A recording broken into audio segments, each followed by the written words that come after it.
اگر بری چیز امیر سے دیکھے، فاسق ہو، ظالم ہو، فاجر ہو، حتیٰ یہ حضرت عمر کی روایت میں آپ کے سامنے رکھتا ہوں، یہ اس سے زیادہ واضح ہے. اب دیکھیے گا ناظرین، حضرت عمر کی روایت جو ہے اس سے زیادہ واضح ہے. اب مفتی صاحب کو ہم ایسی بند گلی میں لے جائیں گے کہ انشاءاللہ مفتی صاحب آپ جو ہے نا وہ بہت برے پھنس جائیں گے آج انشاءاللہ.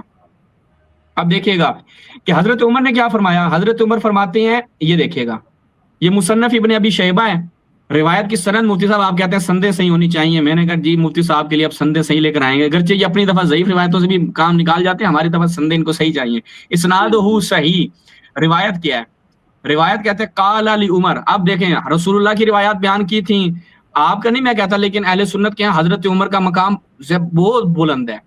یا ابا امیہ انی لا ادری لعلی ان لا القاک بعد عامی ھذا، ممکن ہے اس سال کے بعد تم سے ملاقات نہ ہو، ہمارے جانے کا ٹائم آ جائے. فاسمع واطع وان امر علیک عبد حبشی، مجھے تمہارے اوپر کالا حبشی کوڑا حبشی بھی آ جائے نا، تم نے اس کی اطاعت کرنی ہے، اس کی بات کو سننا ہے.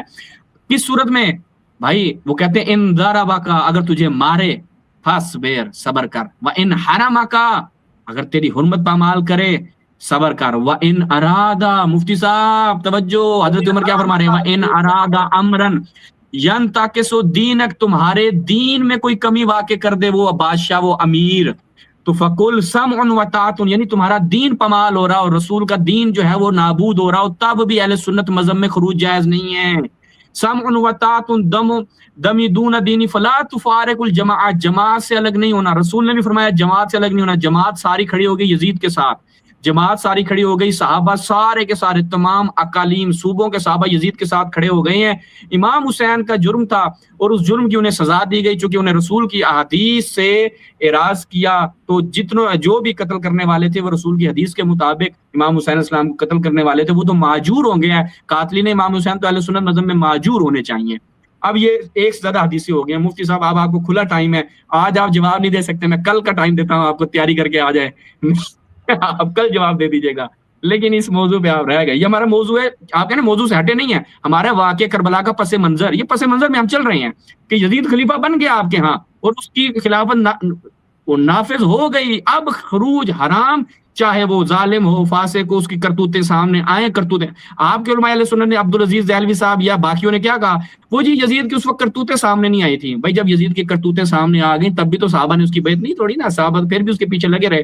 اب مفتی صاحب بسم اللہ، کھلا ٹائم ہے، مجھے روایات سے جواب دینا ہے. کیلو کال وہ یاسین قادری کے بارے میں کہتے تھے جی وہ ادھر ادھر کی باتیں کرتا ہے، ضعیف روایتیں پڑھتا ہے. نہیں، ہمارا وہ حساب نہیں ہے. اب آپ وہی کام کر رہے ہیں، اقوال سنا رہے ہیں، میں رسول کی حدیثیں سنا رہا ہوں آپ کی کتابوں سے. بسم اللہ.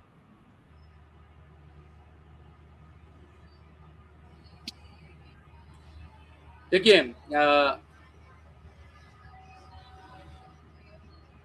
میں نے سچی بات یہ ہے کہ اس موضوع پر اس عنوان سے تیاری میری نہیں تھی.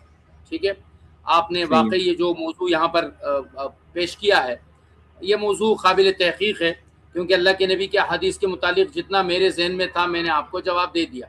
اب میں اپنی طرف سے کوئی ایسی باتیں کروں، اور ابھی اس وقت میرے پاس اتنا شارٹ ٹائم ہے نہیں کہ میں اس پر پوری تیاری کر سکوں.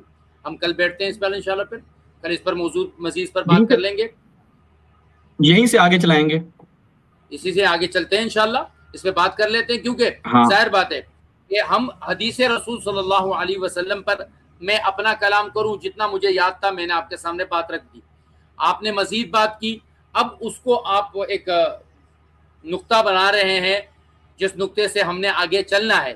تو پھر مجھے بھی جیسے آپ نے تیاری کی ہوئی ہے مجھے اس پر تیاری کرنے کا موقع دیجیے، میں تیاری کر لیتا ہوں. اللہ کرے کل لائٹ بھی ہو، میرے پسینے نہ چھوٹے کل جیسے آج چھوٹے ہوئے ہیں. مفتی صاحب میں بھی بغیر لائٹ کے بیٹھا ہوں، لائٹ تو ہے میرے پاس لیکن پنکھے نہیں ہیں، میں بھی گرمی میں بیٹھا ہوں امام حسین کی محبت میں کہ ہم اس موضوع کو آگے لے کر چلیں. تو انشاءاللہ مفتی صاحب کوئی مشکل نہیں ہے. یہ موضوع میں نے اس موضوع پہ مناظرے بھی کیے ہیں، مجھے ان میں جوابات نہیں ملے تھے، میرا مناظرہ بھی اس پہ ہو چکا ہے. تو اس لیے میں آپ سے چاہوں گا، چونکہ وہ تو جن افراد سے ہوتے تھے ان کو واقعی اتنا علم نہیں ہوتا اور وہ علم کے پیچھے بھی نہیں ہو، علم کے در پہ بھی نہیں ہے. تو یہ ایک آپ کا بڑا پن ہے، آپ نے کہا کہ میں توقف کرتا ہوں اور اس پہ آگے چلیں گے، تیاری کر کے آئیں گے، اور ہمیں بھی یہی چاہیے کہ ہم اس پہ علمی جواب آپ سے لیں.